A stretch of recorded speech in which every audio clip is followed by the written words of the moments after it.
안녕하세요. 영추 유튜브입니다. 자, 이번 시간에는 증여계약의 해제에 대해서 한번 살펴볼까 합니다. 자, 자신이 제일 친한 사람이나 종교단체에 경솔하게 자신의 재산을 대가 없이 증여하는 경우가 있습니다. 특히 가까운 사람에게 증여하는 경우에는 그 증여계약서라는 서면을 작성하지 않고 재산을 주겠다고 말로, 즉 구두로 하는 경우가 많이 있죠. 자, 증여는 아무런 대가 없이 재산을 주기로 하는 계약입니다. 즉 당사자 일방이 무상으로 재산을 상대방에게 주기로 하고 그 상대방이 이를 승낙함으로써 증여계약이 성립하고 특별한 사유가 없는 한 그때 효력이 발생합니다. 자, 이때 그 재산을 대가 없이 주는 사람을 증여자, 그리고 증여를 받는 사람을 수증자라고 이렇게 표현하죠.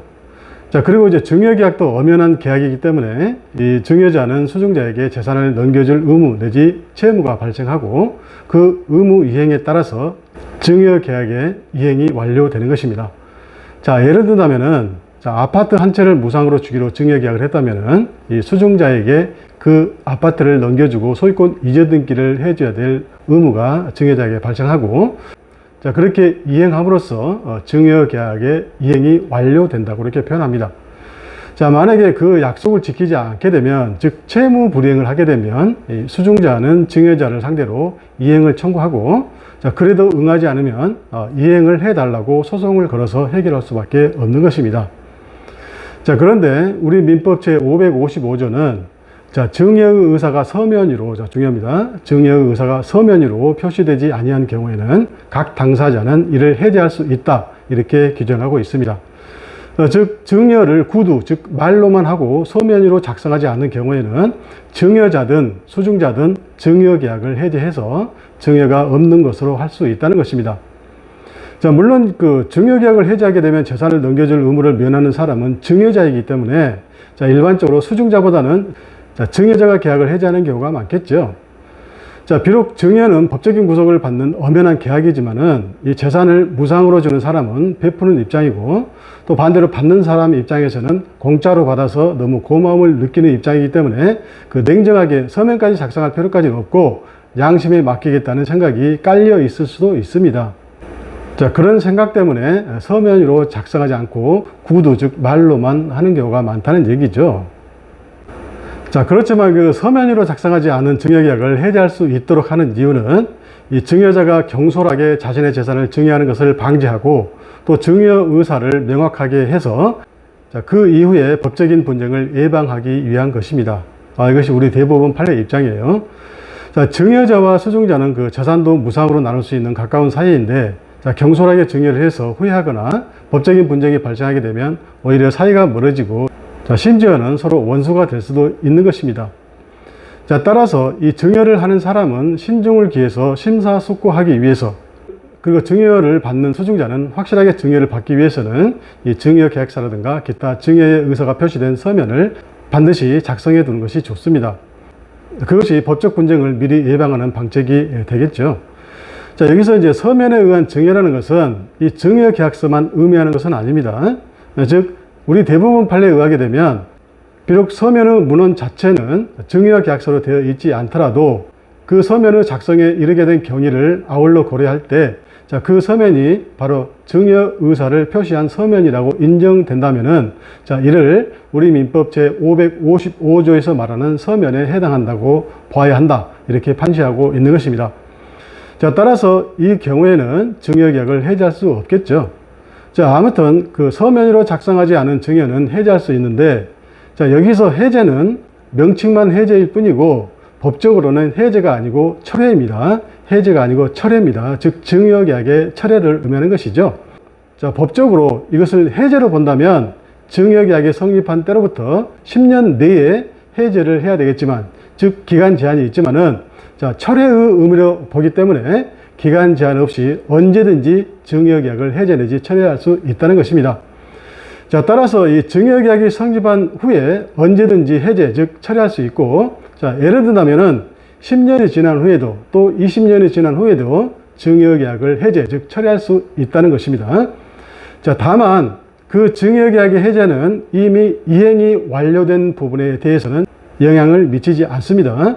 자, 예를 든다면은 자, 구두, 즉 말로 1억 원을 증여하기로 했는데 자, 그 일부인 5천만 원을 이미 준 경우에는 증여계약을 해제해도 5천만 원을 돌려달라고 할 수 없는 것이고, 또 1억 원 전부를 준 경우에는 해제를 해봐야 1억 원을 돌려받을 수 없다는 것입니다.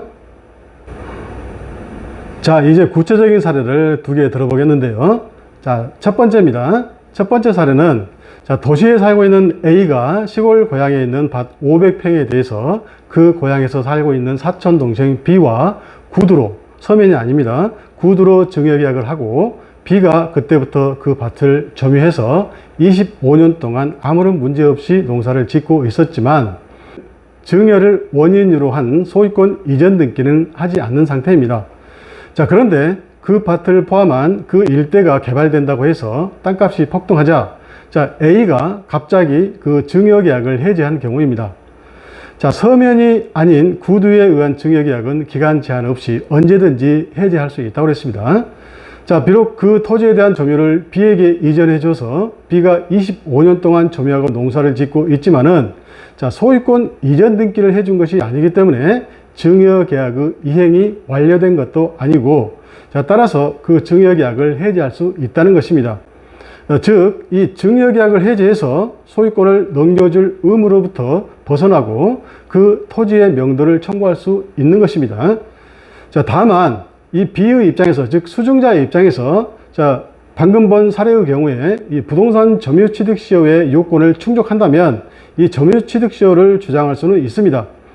즉, B가 그 토지를 20년 이상 소유의 의사를 가지고 아무 분쟁 없이 공공연하게 농사를 짓고 있었다면 이 소유 의사로 평온 공연하게 20년 이상 그 토지를 점유했다는 것이 인정되기 때문에, 자, 그것을 근거로 부동산 점유취득시효를 주장해서 A에게 이 소유권 이전 등기를 해달라고 청구할 수 있는 것이고, 자, 그에 따라서 B 앞으로 소유권 이전 등기가 격려되게 되면 B가 그 토지에 대한 소유권을 취득하게 되는 것입니다. 자, 시간 관계상 이 부동산 점유취득시효에 대한 자세한 설명을 생략하고요. 자, 다음에 기회가 생기면 제가 자세히 설명하도록 하겠습니다. 자, 2번째 사례입니다. 자, 친구에게 내가 로또 복권 1등에 당첨되게 되면 당첨금 절반을 주겠다고 구두로 약속한 경우입니다. 자, 로또 복권 1등 당첨을 조건으로 증여한 것인데, 자, 서면이 아닌 구두로 증여계약을 한 것이기 때문에, 자, 실제로 복권에 당첨되었다 해도 당첨금을 주기 싫으면 그 증여계약을 해지하면 되는 것입니다. 자, 그렇지만은 이 증여가 아닌 당첨금 분배 약정을 한 경우에는 문제가 좀 달라집니다. 자, 예를 들자면은 A가 로또 복권을 사서 친구 B에게 줬는데 B가 너무 고마워서, 자, 만약에 내가 로또 1등에 당첨되게 되면 A에게 당첨금의 반을 나눠주기로 구두로 약속한 경우에는, 자, B가 A와 증여계약을 한 것이 아닙니다. 이런 경우는 당첨금을 나눠 갖기로 하는 당첨금 분배 약정을 한 것으로 봅니다. 그렇기 때문에, 자, 그 분배 약정을 서면이 아닌 구두로 했다 하더라도 그 분배 약정을 해지할 수는 없는 것이고요. 자, 따라서 B가 당첨되게 되면 A에게 당첨금의 절반을 나눠줘야 되는 것입니다. 이때는 증여계약이 아니기 때문에 해지할 수 없다는 얘기입니다. 자, 한편 우리 민법은 이 구두로 증여한 경우뿐만 아니라 그 외에도 증여한 자가 증여계약을 해지할 수 있는 여러 경우를 규정하고 있습니다.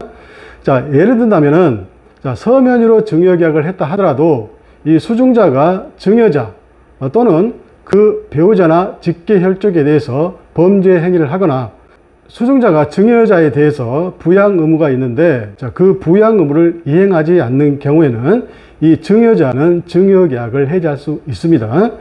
자, 그리고, 자, 이 경우에는 그 해제 원인이 있음을 안 날로부터 6개월이 경과하거나 또는 증여자가 그 수증자에 대해서 용서의 의사를 표시한 때에는, 자, 해지할 수 있는 권리는 소멸합니다. 서면에 의하지 않는 증여계약은 언제든지 해지할 수 있는 것과는 비교되는 것이죠. 자, 또한 그 증여계약 후에 증여자의 재산 상태가 현저히 변경되고, 자, 그 이행으로 인해서 생계에 중대한 영향을 미칠 경우에는 이 증여자는 증여를 해지할 수 있습니다. 자, 예를 든다면은 어떤 사업가가 그 사업이 잘 돼서 자선단체에 기부하기로 했는데, 자, 갑자기 부도가 나서 생계가 어렵게 되면 그 증여계약을 해지할 수 있는 것입니다. 자, 그렇지만 위에 설명드린 여러 가지 증여계약 해제 사유도 구두에 의한 증여계약과 마찬가지로 증여계약을 해제한다 하더라도 이미 이행한 부분에 대해서는 영향을 미치지 않습니다. 즉, 증여계약을 해제해도 이미 이행한 부분에 대해서는 그 반환을 청구할 수 없다는 것입니다.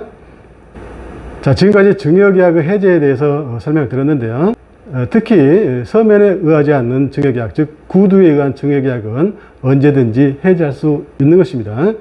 따라서 혹시라도 서면에 의하지 않고 구두로 증여 약속을 받으신 분들은 나중이라도 증여계약서를 좀 작성해 달라고 요구하는 것이 좋겠죠. 자, 지금까지 시청해 주셔서 고맙고요. 다음 시간에 또 뵙도록 하겠습니다. 감사합니다.